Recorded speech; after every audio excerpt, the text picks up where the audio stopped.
Il nous reste encore une intervention, celle de Audrey Trepakowski, qui est aussi enseignante et qui va parler également de l'importance du corps dans l'apprentissage. Moi, j'utilise personnellement la cohérence cardiaque, même en entreprise, pour ramener l'attention, pour pouvoir la focaliser là où il faut pour apprendre. Parce que comme vous avez vu avec Nicolas tout à l'heure, Mikołaj, si vous n'êtes pas attentif, ou si vous n'êtes pas concentré, vous avez du mal à retenir. Donc grâce à ça, vous pouvez vous concentrer. Et maintenant, on va voir d'autres techniques pour apprendre plus efficacement par le mouvement. Donc maintenant, c'est à la place de Audrey. Merci Audrey. Bonjour à tous. Merci Bénédicte pour ton exercice qui me met en condition pour vous parler. Et je vais poursuivre sur le thème du corps. Et on va tout de suite commencer par un petit exercice que peut-être certains connaissent, qui sont des mouvements de brain gym que je pratique moi très régulièrement, presque tous les matins pour commencer dans ma classe, parce que je suis aussi enseignante en élémentaire. Et donc c'est un petit rituel de quelques gestes qu'on appelle le CAP. Donc E pour eau, énergie. On commence par boire un verre d'eau. En buvant l'eau, on prend conscience tranquillement de comment on avale l'eau, puisque ça nous fait prendre conscience de notre ligne médiane. Et un petit truc, c'est que du moment qu'on sent qu'on a soif, c'est qu'on est déjà très déshydraté. Donc vraiment, pensez, ne pas hésiter à faire boire vos enfants, vous aussi, à boire régulièrement. Ensuite, donc je vous invite à prendre votre main comme un petit papillon qui vient se poser là sous les clavicules et à faire des petits massages circulaires, comme ceci. Et avec l'autre main, vous allez la poser sur le nombril et respirer tranquillement. Alors, merci. Grâce à ce geste, en même temps, donc ces mouvements circulaires, avec vos yeux, vous allez balayer de droite à gauche, de gauche à droite. Un mouvement horizontal. Ce mouvement clarifie votre pensée et voilà, ça clarifie votre pensée et ça apaise votre mental. Ou que ça signifie que où que je regarde, je suis en sécurité. Où que je pose les yeux. Et ensuite, on peut changer de sens. Alors, l'idéal, c'est aussi d'avoir une petite musique qui accompagne. Ça aide beaucoup, même pour ceux qui sont sensibles, qui ont une intelligence musicale. Et puis... Donc, on fait ceci un petit temps. Et ensuite, on passe à la phase action. Merci Méline. Donc, action. Alors là, je vais vous demander si vous voulez vous lever aussi, mais c'est pas obligé, vous pouvez le faire. Le but, c'est de comprendre.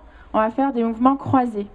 Vous savez que la partie droite du cerveau commande tout ce qui est à gauche, la partie gauche commande tout ce qui est à droite. Donc, je prends la main droite et je vais la poser sur le genou gauche, main gauche, genou droit. On y va. On peut chanter en même temps. Avec la petite musique, c'est parti. On peut varier ensuite et faire main, genou, coude. On retrouve pas mal ce mouvement en fait. On peut encore varier et le faire derrière. Main, pied, hop. On rigole moins.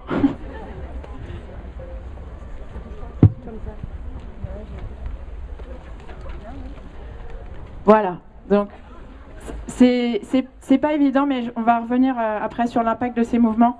Vous allez voir leur importance. Et puis pour terminer, on revient au calme, avec on recontacte tout son potentiel et sa ligne médiane. On va faire ce qu'on appelle le crochet. Donc vous mettez vos deux mains paumes, merci, technique. Voilà, paumes face à face et puis...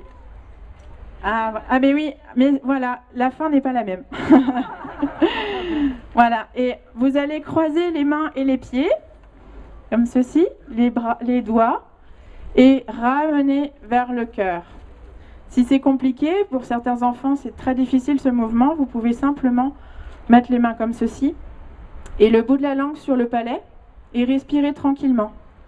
C'est un mouvement qui recentre, vous devez le ressentir. Et pour les enfants, ou même si vous avez du mal à vous endormir, vous pouvez essayer ça en respirant tranquillement. Voilà. On reste quelques instants. Et puis pour terminer, alors, oui, on peut utiliser aussi une image. Là, j'ai comme un soleil à l'intérieur qui s'illumine, il me réchauffe, il rayonne. Voilà. Et je suis prête, je ressens sa chaleur et je suis prête à le partager quand j'ouvre les yeux avec tous les autres soleils autour. Merci. Alors, merci. Et puis un dernier mouvement pour clore ce petit rituel, c'est le mouvement de reconnexion. Donc on peut raconter aussi une petite histoire pour les petits. Hein. C'est à vous de créer, d'inventer, tout est possible. Assistant micro, s'il te plaît. Merci. Donc avec les deux mains, on va reconnecter tous les doigts. Voilà, et on va rester. Ce mouvement-là, vous le faites aussi parfois spontanément quand vous cherchez. Vous allez dans une pièce, vous cherchez, vous savez plus ce que vous faisiez. Vous vous posez comme ça, qu'est-ce que je faisais? Voilà. Peut-être que certains se rendent compte. Merci. Donc, merci. Voilà pour ce petit rituel. Donc ça, ce sont des gestes de Brain Gym. Il y en a beaucoup. Mais déjà, si on fait ces gestes-là régulièrement, ça a un impact. Les recherches commencent à s'intéresser à ça, à cet impact du mouvement sur l'apprentissage. On en est au début. Et je pense que c'est quelque chose vraiment de fondamental et de passionnant.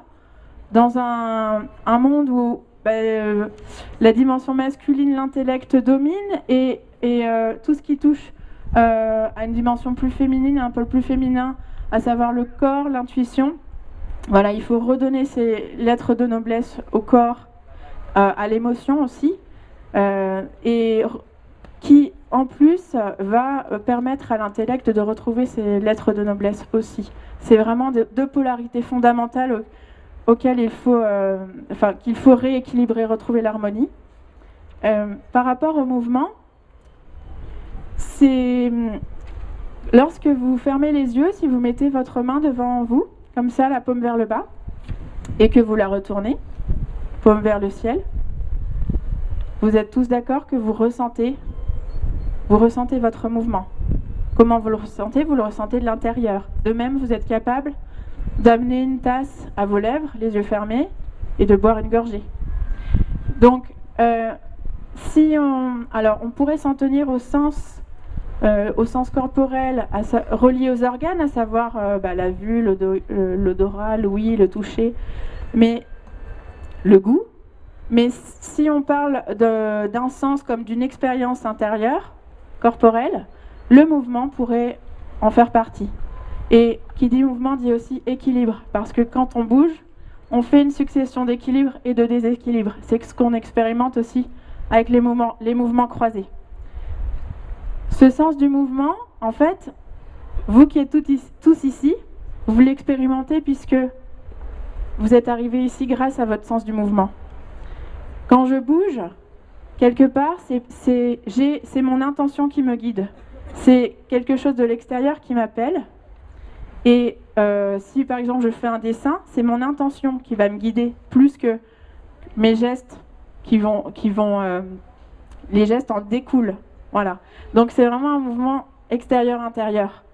Et après, lorsqu'on fait un dessin, on a l'image de départ et pas forcément la même image à l'arrivée, mais peu importe. Tout ça pour dire que voilà, ce sens du mouvement qui nous met en action, grâce à lui, on agit dans le monde et on prend confiance de notre capacité, notre potentiel à agir dans le monde. Donc ça, c'est d'une façon générale, ça touche tout le monde. Et voilà, si on fait bouger les enfants à l'école, ils vont contacter ça, ce potentiel. Oui, ok, j'ai un corps, je le ressens et je peux me mouvoir et en plus agir dans le monde. Donc ça, déjà, globalement, c'est juste énorme. Et au niveau des apprentissages, les recherches actuelles montrent également que la partie associée au mouvement, qui est à l'arrière du cerveau, est reliée à toutes les autres parties du cerveau. Cette partie arrière qui est le cervelet, c'est comme si c'était le géant endormi du cerveau. Et Et on commence vraiment à voir que l'apprentissage, les facultés cognitives sont directement en lien avec le mouvement aussi. Donc moi, dans ma classe, avec ces gestes de brain gym, je fais aussi, j'associe le maximum les apprentissages avec des mouvements, ce que tous les parents, vous pouvez faire aussi, parce que quand vous avez des devoirs à faire avec vos enfants, c'est rarement une partie de plaisir. C'est souvent de la souffrance. On en a vu tout à l'heure un exemple avec Maylin. Donc la dimension ludique, Maylin a proposé une idée. Le mouvement en fait partie aussi. Vous pouvez par exemple utiliser une balle. Moi, je vais vous expliquer ce que je fais en classe. En calcul par exemple, je lance une petite balle. On va compter par exemple en ordre croissant en partant de 20 par exemple pour arriver à 48. 20, après il me rend la balle, 21, 22, etc. Il y a ce mouvement comme ça. Vous pouvez décliner, il y a toute une infinité de combinaisons. On peut faire aussi en marchant, voilà, on compte en avant, en arrière. Vous pouvez sauter à la corde. Voilà, je vous invite vraiment à explorer ça. Les rythmes également, lorsque vous éplez un mot, par exemple. Festival, F-E-S-T-I-V-A-L, et puis on repart en arrière. Voilà, plein de choses comme ça, qui mettent en mouvement et qui redonnent de la vie à l'apprentissage. Par rapport à l'équilibre, donc on a vu là qu'on expérimente par rapport à ces mouvements croisés. Bénédicte en a parlé aussi tout à l'heure. L'équilibre, c'est ce qui va faire qu'on est ancré, qu'on a quelque chose de stable. Voilà cet axe là qui nous traverse. Et donc, qui dit équilibre, dit expérimenter le déséquilibre et le mouvement. On ne peut pas ressentir son équilibre si on ne prend pas des risques. Du moment que je fais un pas, j'ai une phase de déséquilibre pour avancer, pour mieux avancer. Donc là, c'est pareil. Laissez bouger vos enfants, laissez-les expérimenter les limites de leur corps. Et ils seront d'autant plus centrés en eux-mêmes. Ça donne confiance dans la vie. On a vu tout à l'heure, on n'avait pas de son, on s'adapte. Voilà, c'est ça. Peu importe ce qui se passe autour, ce mouvement, moi, je suis ici maintenant et je suis bien et tout est juste. Donc voilà ce que je voulais dire par rapport à l'équilibre.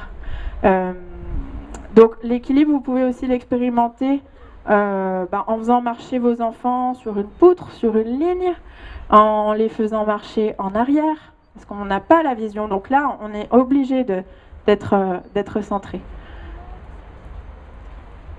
Donc voilà ces deux polarités que je vous invite vraiment à explorer. Et je pense que j'arrive à la fin. Voilà. Donc je vous remercie beaucoup et je vous invite à bouger. Merci beaucoup Audrey. Donc comme vous l'avez compris avec ces petites interventions, en termes d'apprentissage, l'important n'est pas de lire, de regarder, etc. C'est important bien entendu, mais ce n'est pas suffisant. Il faut que vous pratiquiez. Donc là, ce qu'on vous invite à faire, c'est tout ce que vous avez pu entendre aujourd'hui, c'est que vous allez le tester vous. Vous allez tester de votre côté, vous allez valider et voir si ça correspond à ce que vous recherchez et à votre profil d'apprentissage. Et c'est pour cela que nous, à lasemaine.com, on diffuse ces outils-là pour que vous puissiez voir ce qui vous correspond le mieux, parce qu'il n'y a pas de recette miracle. Et plus vous allez tester ces outils, mieux vous allez vous connaître et voir ce qui est adapté pour vous.